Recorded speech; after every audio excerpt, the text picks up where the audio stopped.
Have you ever wondered how a high-profile murder case involving a celebrity, like Vybz Kartel, can shake the very foundations of legal precedents? A case that not only deals with the crime itself, but also puts to the test the integrity of the legal system.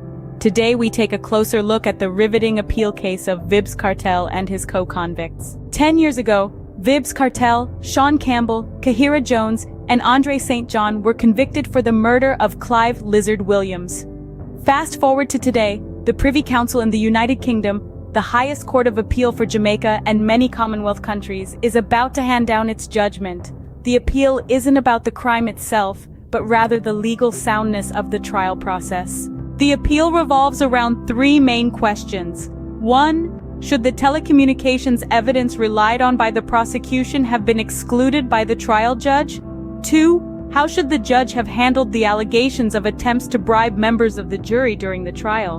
And 3. Was it wrong for the judge to invite the jury to reach a verdict late in the day, given the special circumstances of the case? During the initial trial, the defense argued that the phone evidence was obtained in violation of local laws and infringed upon the defendant's right to privacy.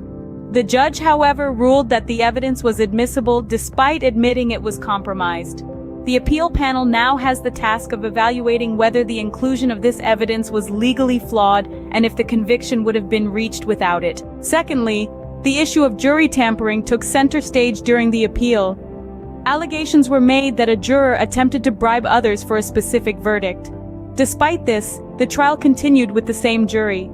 This raised questions about the trial judge's handling of the bribery issue and whether it compromised the jury's impartiality, thus rendering the conviction unjustifiable. Lastly, the timing of the judge's invitation for a verdict was also put under the microscope. Was it right for the judge to ask the jury for a verdict late in the day, given the circumstances? In the event of the convictions being overturned, the prosecution expressed its desire for a retrial. However, the defense lawyers contested this notion, arguing against the fairness of a retrial for Vybz Kartel. So to sum it all up, the appeal case of Vybz Kartel and his co-convicts is a complex one that goes beyond the crime itself.